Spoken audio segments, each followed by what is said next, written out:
नमस्कार दोस्तों, मैं हूं सूरज। एक बार फिर से स्वागत है आपके ही अपने यूट्यूब चैनल हिंदी विद सूरज में। तो दोस्तों, हमने जैसे कि एक सीरीज़ चलाई हुई है वस्तुनिष्ठ प्रश्नों की, जिसमें हिंदी साहित्य का इतिहास लेखन से हमने शुरुआत की है और हम आदिकाल की तरफ बढ़ चुके हैं दोस्तों। तो ये मेरी आदिकाल में दूसरी वीडियो है, जिसमें से कि 36 प्रश्न हम पहली वीडियो में मैं सुबह ही डाल चुका हूँ दोस्तों। तो यकीनन अगर आपने वो वीडियो नहीं देखी है तो आप वीडियो में जाके देख सकते हैं। और आपने जो आदिकाल अपना टॉपिक कवर किया है या फिर हिंदी साहित्य का इतिहास लेखन अपना टॉपिक कवर किया है, तो वहाँ से वो टॉपिक पढ़ने के बाद आप वस्तुनिष्ठ कुछ लगाने के बाद आप अपना एक आकलन कर सकते हैं कि आपका टॉपिक कितना कवर हो चुका है दोस्तों। उसमें कई सारे प्रश्न आपको नए जरूर मिलेंगे। तो आशा करता हूँ आपको ये वीडियो भी अच्छा लगेगा और दी गई जानकारी और इनकी जो प्रश्नों के उत्तरों की व्याख्या होगी वो भी आपको अच्छी लगेगी। और अगर आपको ये वीडियो में प्रश्न की व्याख्या अच्छी लगती है तो प्लीज़ वीडियो को लाइक करेंगे दोस्तों। ठीक है, तो बढ़ते हैं प्रश्न की तरफ। पहला प्रश्न देखते हैं, इसमें 36 नंबर का प्रश्न है। देखो, इससे पहले प्रश्न हम कर चुके हैं। 36 में बोला है लेखक व रचना का मिलान कीजिए। लेखक व रचना का क्या करना है दोस्तों? मिलान करना है कि अब्दुल रहमान ने किसने क्या लिखी है। और देखो, इसको पकड़ना कैसे है कि देखो, सबसे पहले रचना जैसे अब्दुल रहमान है तो यहाँ पे उनकी रचना लिख देनी है। दूसरे नंबर पर दलविद विजय तो उसकी रचना लिख देनी है। फिर तीसरे नंबर भटकितार है तो उनकी रचना लिख देनी है, ये रही देखो। और तीसरे में श्रीधर है तो ये हो गया जयचंद प्रकाश। तो जैसे कि हमें पता है कि अब्दुल रहमान ने क्या लिखी है दोस्तों? अब्दुल रहमान ने लिखी है संदेश रासक लिखी है, ठीक है। और दूसरा दलपत विजय ने क्या लिखी है? खुमाण रासु लिखी है। श्रीधर की क्या है? रणमल छंद है। और भटकेदार की क्या है? जयचंद प्रकाश। तो हमें पता है कि सबसे पहले देखो हमने क्या करना है, संदेश रासक की तरफ देखो। खुमाण रासो है गलत, ये देखो रणमल छंद है, खुमाण रासो भी नहीं करना है, जयचंद प्रकाश भी नहीं करना है। तो आंसर क्या हो जाएगा इसका? सी, संदेश रासक। दूसरे में खुमाण रासो दलपत विजय की थी, तीसरे में जयचंद प्रकाश केदार भट्ट की है, श्रीधर ने लिखी है रणमल छंद। तो इसका सी आंसर सही हो जाएगा। बढ़ते हैं 38वें प्रश्न की तरफ। ठीक है दोस्तों, 38वां प्रश्न है गौरक बोध किसकी रचना है? गौरक बोध किसकी है? डोम्बिपा की, लुईपा की, सबरपा की या गोरखनाथ की? तो हमें नाम से ही पता चल रहा है किसकी रचना है, गोरखनाथ की रचना है। ठीक है, अगला प्रश्न है 39वें प्रश्न की तरफ बढ़ते हैं। बेली कृष्णन रुक्मणिनी के रचयिता हैं? जिनदत्त सूरी, सारंगधर, पृथ्वीराज या भीमकवि? तो दोस्तों इसका सही आंसर क्या जाएगा? पृथ्वीराज की है। ठीक है, बेली कृष्णनी रुक्मणी ख्यात भी लिखा हुआ आता है कहीं कहीं पे ये। अगला प्रश्न है 40वां प्रश्न है नरवई बोध के लेखक कौन है? नरवई बोध गोरखनाथ, कल्लोल, नरपति नाल और जिनदत्त सूरी। तो देखो, नरवई बोध किसकी है दोस्तों? ये आपकी है गोरखनाथ की। देखो, जो पीताम्बर दत्त बर्थवाल है ना, पीताम्बर दत्त बर्थवाल, बर्थवाल ने गोरखनाथ का जो समय माना था वो माना था 11वीं सदी। और गोरखनाथ की 14 रचनाओं को लेकर गोरख बानी लिखी थी। गोरख बानी, गौरख बानी का संपादन किसने किया था? तो दोस्तों याद रखिए, गौरख बानी का संपादन किया था पीताम्बर दत्त बर्थवाल ने, है ना। और उसी में ये नरवे बोध भी रचना है दोस्तों, अगर आपने पढ़ी हो वो। 41वां प्रश्न है बीसल देव रासो की रचनाता कौन है? बीसल देव रासो हिंदी साहित्य में पहली ऐसी रचना जिसमें क्या है 12 मासा का उल्लेख है दोस्तों। ठीक है, 12 मासा का उल्लेख किया गया है। और ये कैसी है? गेय रचना है, गे। इसके पद जो है गाने वाले हैं बीसल देव रासो के। ठीक है, चद्दर बरदाई, रोड़ा कवि, नरपति नाल या जगनिक? तो बीसल देव रासो किसने लिखी है दोस्तों? नरपति नाल ने लिखी हुई है। बीसल देव रासो ही है जहाँ तक, उसमें 128 छंद है। 128 छंद, मुझे याद नहीं आ रहा है, थोड़ा सा ढंग से आप कमेंट करके बताइए 128 छंद है या नहीं है। 128 छंद बीसल देव रासो में। ठीक है, आगे बढ़ते हैं।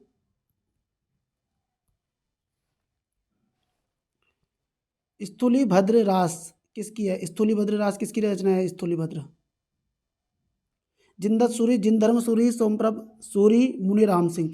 तो दोस्तों किसकी रचना है ये? जिनधर सूरी की। ये 1209 की रचना है। कब की रचना है? 1209 की रचना है, याद रखना इस चीज़ को। स्थूलीभद्र में कौसा, ये भी आता है कि इसकी जो नायिका है, नायिका क्या है? कोशा। कोशा कोशा नामक गणिका पर भोग लिप्त रहने वाले स्थूलीभद्र का वर्णन दिया हुआ है कि कैसे वो उस पर रहते हैं और कहाँ से वो निकलते हैं और क्या क्या वो करते हैं। ठीक है दोस्तों, इसमें है कौशा नामक का वर्णन, नाई गणिका है इसमें कौशा स्थूलीभद्र में। अगला प्रश्न है 43वां, पृथ्वीराज रासो के रचयिता। ये तो फ्री का क्वेश्चन है, इसमें हम ज़्यादा समय लेंगे नहीं, चंद्र बरदाई। ठीक है, अगला प्रश्न है 44वां, बीसल देव रासो के रचनाकार कौन है? बीसल देव रासो के रचनाकार कौन है? निम्नलिखित पद अंश के आधार पर निर्दिष्ट करें। 1272 मजारी जेठी बदी नवमी बुधवारी नाल रसायन आरंभी शारदा टूठी ब्रह्म कुमारी। ये जो किसकी है ये दोस्तों, इसमें दलपत विजय राग क्या बोल रहा है, बीसल देव रासो के रचनाकार कौन है। तो हमें पता ही है बीसल देव रासो के रचनाकार कौन है, नरपति नाल, ये हमने अभी बोल दिया। अब एक चीज़ याद रखना, देखो इधर दोस्तों, जो आदिकाल का नाम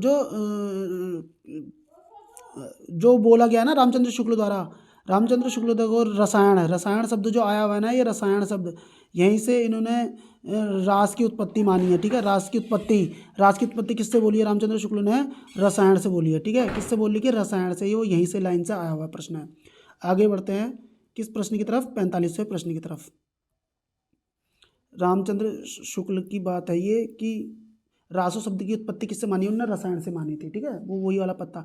कौन सा रासो ग्रंथ केवल सूचना रूप में उपलब्ध है, उसका कोई पुस्तक आकार रूप आज तक अनुपलब्ध है। बहुत बड़ा प्रश्न है। हम्मीर रासो, भरतेश्वर बाहुबली रास, बीसल देव रासो या परमाल रासो। तो दोस्तों इसका सही आंसर क्या है, इसका सही आंसर है ये हम्मीर रासो। और हम्मीर रासो से ही ना रासो साहित्य रचना का अंत भी बोला है रामचंद्र शुक्ल ने, याद रखना, हम्मीर रासो से। अगला प्रश्न है, और हजारी प्रसाद द्विवेदी ने भी हम्मीर रासो के लिए एक लाइन बोली है कि कविता की शुरुआत बोली थी इसने यहाँ से, ठीक है।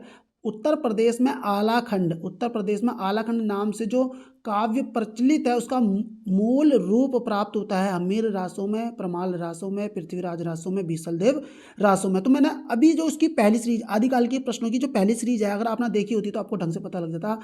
परमाल रासो के नाम से इसको श्याम सुंदर दास ने प्रकाशित किया था। जबकि आलाखंड के नाम से जो फर्रुखाबाद के जिलाधीश है चार्ल्स इलियट 1865 में, याद रखना, ये चार्ल्स इलियट ने कर रहा था इसको प्रकाशित, श्याम सुंदर दास ने परमाल रासो के नाम से किया था। अगला प्रश्न जा रहा है 47वां प्रश्न। अगला प्रश्न कौन सा है, 47वां प्रश्न है, चारण काल किस काल का दूसरा नाम है। दोस्तों ग्रियर्सन ने आदिकाल को क्या नाम दिया था, चारण काल बोला था। तो 47 का आंसर क्या हो जाएगा, डी हो जाएगा दोस्तों, ठीक है। आदिकाल को ग्रियर्सन ने क्या बोला है, चारण काल बोला है। 48वां प्रश्न है, उपदेश रसायन रास के रचयिता कौन है। अमीर खुसरो, जिंदत सूरी, शालिभद्र सूरी, जिनी विजय। मुनि जीन विजय है, वैसे भी लिखा इतना ढंग से नहीं है इस चीज़ को। तो ये किसका प्रश्न है, उपदेश रसायन रास, जिंदत सूरी का, याद रखना जिंदत सूरी का है ये। और इससे खासियत रखना, रासो की शुरुआत हुई है, रासो काव्य की शुरुआत 1184 की रचना है। ये कब की रचना है, 1184 की है, ठीक है। जैन रास काव्य परंपरा की शुरुआत मानी जाती है, जैन रास काव्य परंपरा की शुरुआत। अगला प्रश्न बनते हैं आपका 49वां, हिंदी में लिखने वाला प्रथम मुसलमान। ये देखो क्वेश्चन बन गया दोस्तों, मैंने बोला था कि हिंदी में लिखने वाला पहला मुसलमान लेखक कौन सा था, और हजारी प्रसाद द्विवेदी ने उनको ही हिंदी का पहला कवि भी माना है। अमीर खुसरो, जायसी, उस्मान या रहमान। तो दोस्तों अब्दुल रहमान को माना था। और ये रचना थी इनकी संदेश रासक। कौन सी रचना थी दोस्तों, संदेश रासक रचना थी 12वीं सदी का उत्तरार्ध, 13वीं सदी का पूर्वार्ध, और विक्रमपुर की वियोगिनी की विरह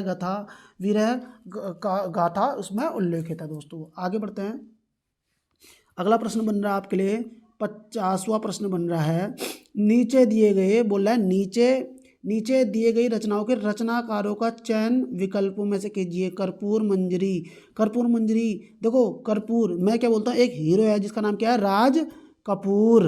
दोस्तों हीरो का नाम क्या है, राज कपूर। तो देखो राज कपूर, तो राज कपूर मतलब कि कर्पूर मंजरी किसने लिखी है, राजशेखर ने लिखी है दोस्तों, ठीक है। अगला प्रश्न बनता है इसमें कि अक्षर दी को उपदेश किसकी है। मैंने तुम्हें बोला था, देखो याद रखना, डोम्भीपा की याद, मैंने क्या बोला था, डोम्भीपा की याद आ गई। याद से देखो, वाई से क्या था, योगचर्या, डोम्भीपा की याद योगचर्या, ए से अक्षर दी को उपदेश, डी से था डोम्बी गीतिका। अगला क्वेश्चन प्रश्न क्या बना है, अक्षर दी को उपदेश, डोम्भीपा की याद, तो याद से हमने पकड़ लिया डोम्भीपा। तो हमने इसमें क्या बोला, कल्लोल, गोरखनाथ, राजशेखर नहीं है, सीधा आंसर क्या है इसका, डोम्भीपा है दोस्तों।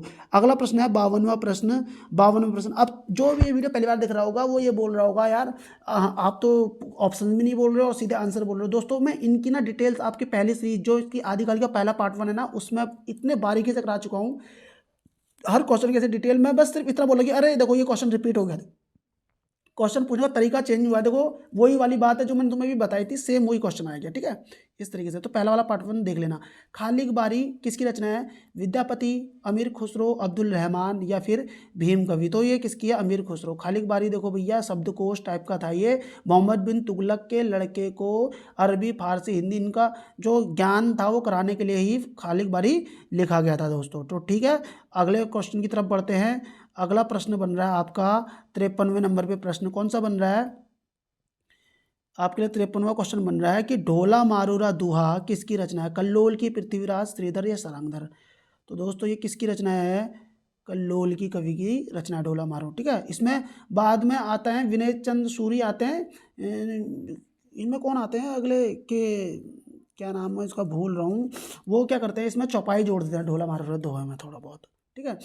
अगर क्वेश्चन आ जाएगा तो याद आ जाएगा, मैं तुम्हें भी बता दूंगा। वैसे 54वां प्रश्न बन रहा है, दो सुखने किसकी है? भीम कवि, सारंगधर, अमीर खुसरो, नरपति नाली। तो बेसिक सा प्रश्न बन गया, अमीर खुसरो का ये क्वेश्चन है दोस्तों, ठीक है। अगले बढ़ते हैं अगले प्रश्न की तरफ। अगला प्रश्न देखते हैं हम लोग। अगला प्रश्न कौन सा है? 55वां प्रश्न देखते हैं।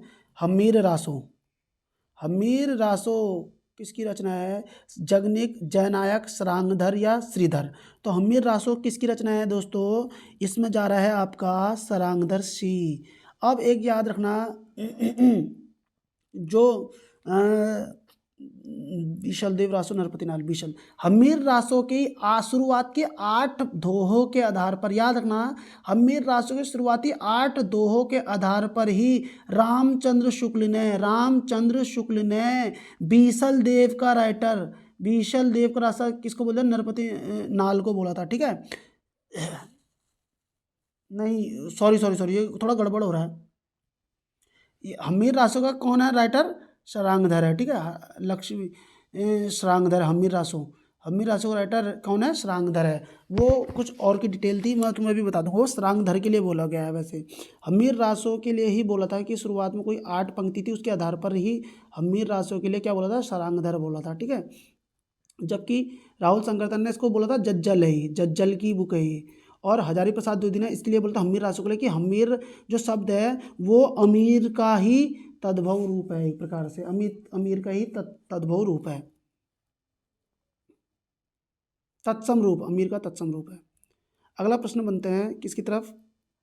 56वें प्रश्न की तरफ। सारंगधर पद्धति किसकी है? चंद्रबरदाई की, श्रीधर की, भटकेदार की, सारंगधर की। तो ये तो ऐसी पता चलिए सारंगधर की है। 57वें प्रश्न की तरफ चलते हैं। आदिकालीन जैन साहित्य किस भाषा में रचा गया? आदिकालीन जैन साहित्य किस भाषा में रचा गया? अपभ्रंश में, प्राकृत में, राजस्थानी में या फिर डिंगल में?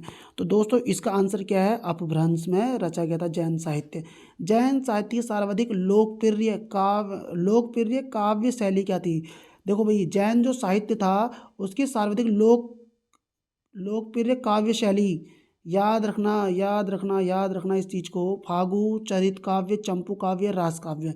तो दोस्तों इसका आंसर क्या हो जाएगा? डी। अब एक चीज़ याद रखना, जो जैन साहित्य है ना उसमें सबसे ज़्यादा मात्रा में चरित्र काव्य लिखे गए हैं, तो इसलिए इसमें कई बच्चे चरित्र काव्य लगा देते हैं। लेकिन लोकप्रिय, सबसे ज़्यादा लोकप्रिय, क्योंकि उन्होंने जो अपने जो पूर्वज थे और हिंदी की लोक कथाएँ थी, पौराणिक लोक कथाएँ थी, उनको ना अपना साहित्य का आधार बनाया था उन्होंने। अपने धार्मिक जो रचनाएं करते थे उनका आधार उन्होंने बनाया था, लेकिन उन्होंने सबसे ज़्यादा चरित्र काव्य भी लिखे हैं। लेकिन उनकी सर्वाधिक लोकप्रिय काव्य शैली थी रास काव्य परंपरा।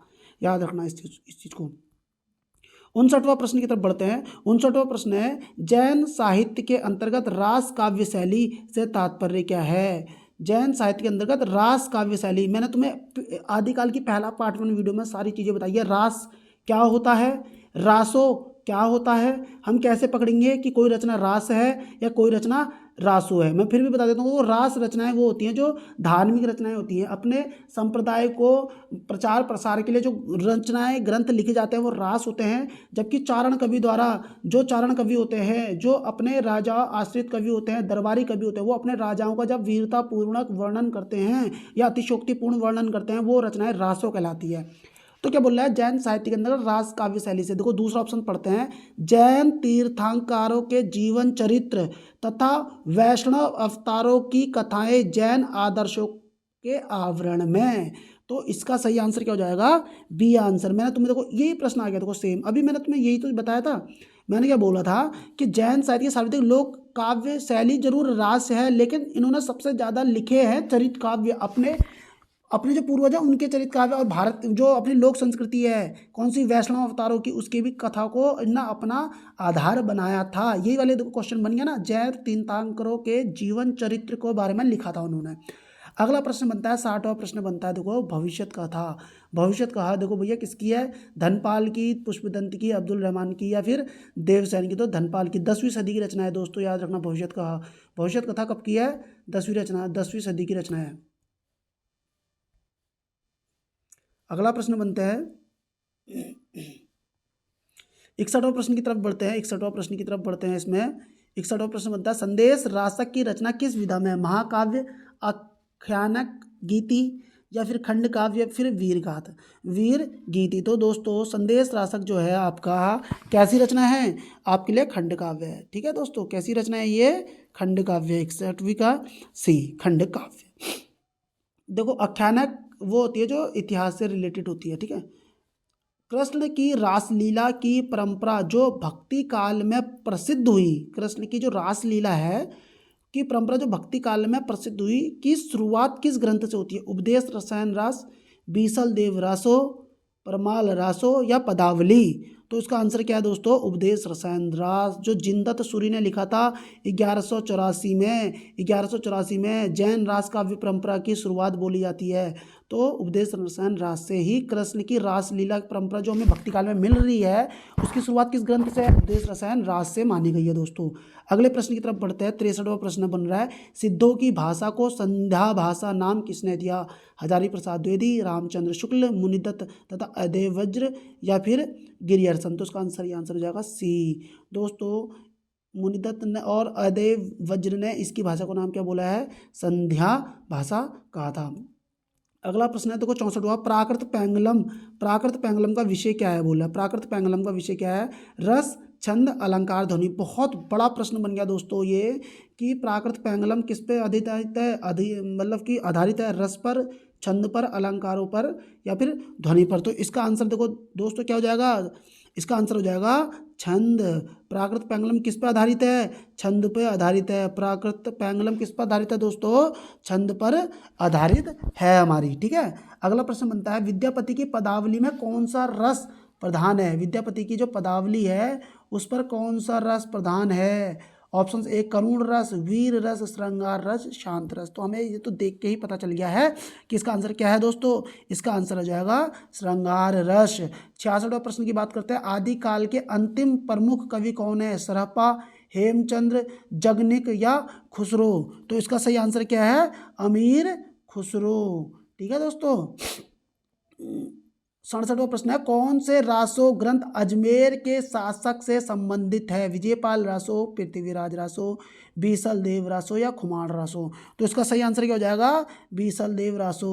बीसल देव रासो में देखो भैया याद रखना विग्रह राज चतुर्थ का रचना है इसमें। ठीक है, बीसल देव रासो में किसका है, बीसल देव रासो में विग्रह राज चतुर्थ की इसमें कथा है, जिनका अगर हम शौर्यपूर्व वर्णन देखते हैं, उनका जो एक राजकवि है सोमदेव, उन्होंने लिखे ललित विग्रह राज चतुर्थ एक रचना, उसमें उनका डिटेल्स मिलती है। हालांकि बीसल देव रासो तो गेय है, इसमें क्या है कि राजमती जो अपने बीसल देव रासो है या विग्रह राज चतुर्थ हैं, ये क्या होता है अपनी रानी से रूस होकर चले जाते हैं उड़ीसा, और वहीं पे क्या हो जाते हैं, रहने लग जाते हैं। तो इसमें इसलिए इसी रचना में बोलते हैं कि 12 मासा का सबसे पहले वर्णन हुआ है। राजमती 4 खंडों में विभाजित है ये।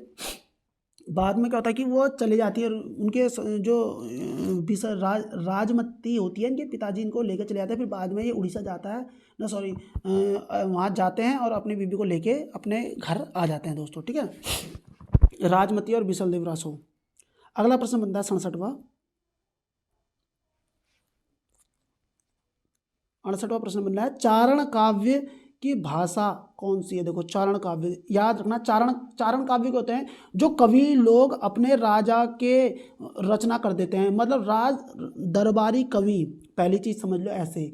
या फिर जो राज दरबारी कवि होते हैं ये आश्रयदाता के बारे में बड़ा चढ़ा के लिखते हैं, और उस समय पर राजा लोग अधिकतर थे कहाँ के, राजस्थान साइड के, और वहाँ पे कौन सी शैली चलती थी अधिकतर, डिंगल शैली। तो इसका आंसर क्या हो जाएगा, सी इसका राइट आंसर हो जाएगा दोस्तों। अगला बनते हैं 69 प्रश्न की तरफ। सिद्ध साहित्य के विषय में कौन सा कथन सत्य नहीं है, कौन सा कथन सत्य नहीं है, मतलब कि एक कथन इसमें क्या है, गलत है। सिद्ध साहित्य का झुकाव सहज साधना की ओर था। सिद्ध साहित्य के प्रथम कवि सरहप्पा हैं। सिद्ध साहित्य की रचना चर्या पद तथा दोहों में हुई है। सिद्ध साहित्य का परिणयन पिंगल भाषा में हुआ है। तो दोस्तों इसका क्या हो जाएगा, गलत हो जाएगा, क्योंकि अब भी हम पढ़ के गए हैं सिद्ध साहित्य की भाषा से संबंधित बातें, तो संध्या भाषा हमने अब भी पढ़ा था, तो सिद्ध साहित्य का परिणयन पिंगल में हो ही नहीं सकता। देखो पिंगल शैली क्या होती है मैं तुम्हें बता देता हूँ, लो इधर समझ लो।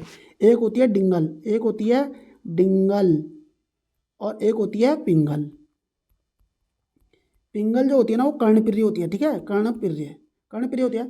अब मैं डिंगल का एक कोड होता है डर, डिंगल का कोड क्या है, डर, और पिंगल का है पब, PAB। इधर देखो, जब डिंगल शैली में देखो, डिंगल में जब अपभ्रंश के साथ राजस्थानी जुड़ जाए, अपभ्रंश के साथ राजस्थानी जुड़ जाए तो वो डिंगल बन जाएगी। जब अपभ्रंश के साथ ब्रज जुड़ जाए तो वो पिंगल बन जाएगी। अब सिद्ध साहित्य देखो इधर, ठीक है, ऐसा समझ लीजिए इसको कि पिंगल में अपभ्रंश के साथ ब्रज जुड़ती है, डिंगल में अपभ्रंश के साथ राजस्थानी जुड़ती है, ठीक है। आगे बढ़ते हैं,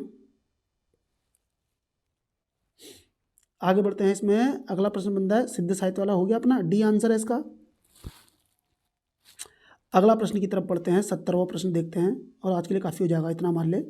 70 में देखते हैं, 70वां प्रश्न बनना है, अपभ्रंश प्रभावित हिंदी रचना कौन सी है। अपभ्रंश से प्रभावित हिंदी रचना, खुमार रासो, जय मयंक जस चंद्रिका, भरतेश्वर बाहुबली, ढोला मारूरा दुहा। तो इसका सही आंसर दोस्तों क्या है, इसका सही आंसर है ढोला मारूरे दुहा, ठीक है, भरतेश्वर बाहुबली।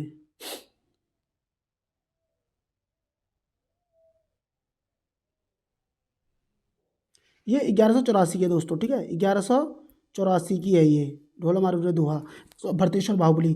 और 1142 के समय पे थी शायद उपदेश रसायन रास, उपदेश रसायन रास 1142 में आई थी उपदेश रसायन रास, या 1114 की है उपदेश रसायन रास। उपदेश रसायन रास को मैंने 1184 बोल दिया था अभी हाल ही में, लेकिन वो गलत है थोड़ा सा, ठीक है। अब मुझे याद आ गया कि क्या आंसर इसका, भरतेश्वर बाहुबली रास है 1184 में दोस्तों, ठीक है। उपदेश रसायन रास नहीं है उसकी, उपदेश रसायन रास उससे पहले की रचना है। आगे बढ़ते हैं, आगे बढ़ते हैं। इसमें कौन सा क्वेश्चन है आपका, 71वां क्वेश्चन, ठीक है, सॉरी, अपभ्रंश से प्रभावित रचना तो भरतेश्वर बाहुबली रास हो गई। चारण साहित्य किस साहित्य का दूसरा नाम है, चारण साहित्य किस साहित्य का दूसरा नाम है, सिद्धू साहित्य, नाट्य साहित्य, जैन साहित्य, या रासो साहित्य। तो मैं अभी बता के आया हूँ तुम लोगों को, जो चारण साहित्य होता है, मतलब कि जो दरबारी कवि होते हैं वो जो रचना करते हैं अपने राजाओं का वीरतापूर्ण अभिवर्णन, वो रासो साहित्य कहलाता है। 72वां की बात करते हैं, कौल या काल ज्ञान निर्णय के रचनाकार कौन है। कौल ज्ञान निर्णय या काल ज्ञान निर्णय किसके, गोरखनाथ की, मत्स्येंद्र नाथ की, गोपीनाथ की, या जलंधर नाथ की। तो दोस्तों इसका आंसर क्या आ जाएगा, मत्स्येंद्र नाथ की हो जाएगी, ठीक है। मत्स्येंद्र नाथ का विष्णु शर्मा नाम है, ठीक है, मत्स्येंद्र नाथ का विष्णु शर्मा नाम है, लेकिन वो बोला कि इनका पूजा या उपासना का नाम क्या है दोस्तों, ये चार के चार नाम गोरखनाथ की हैं, याद रखना। तो मच्छेंद्र, विष्णु शर्मा, मत्स्येंद्र, पिपलेश देव। तो इसका सही आंसर क्या हो जाएगा, पिपलेश देव, ठीक है।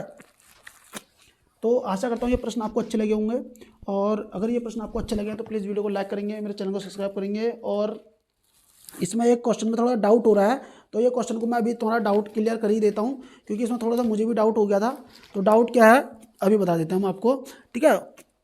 उपदेश रसायन रास जिंदत सूरी की मैंने बोला था ना आपको, ये देखो उपदेश रसायन रास में लिख देता हूँ, देखो यहाँ पे उपदेश में डाउट हो रहा था, उपदेश में उपदेश रसायन रास जिंदत सूरी की थी, 1114 की रचना है। और भरतेश्वर बाहुबली कब की है, 1185 1884 की है। ठीक है, माफी चाहूंगा, मैंने पहले बोल दिया था वो गलती से, लेकिन भरतेश्वर बाहुबली। जो रास काव्य परंपरा थी दोस्तों, याद रखना, रास काव्य परंपरा का परिवर्तन जैन से हिंदी की तरफ जो लाने वाले पहले कवि थे वो थे भरतेश्वर बाहुबली। जो रचना है उसी से आई हुई है दोस्तों। ठीक है, इसमें तो कोई क्वेश्चन बन रहेगा होगा आपका, ये क्वेश्चन बना था कि भरतेश्वर बाहुबली, ये भरतेश्वर बाहुबली अपभ्रंश से प्रभावित हिंदी, मतलब कि अपभ्रंश जो रास काव्य परंपरा थी उनको हिंदी में परिवर्तित करने वाले थे ये भरतेश्वर बाहुबली रास।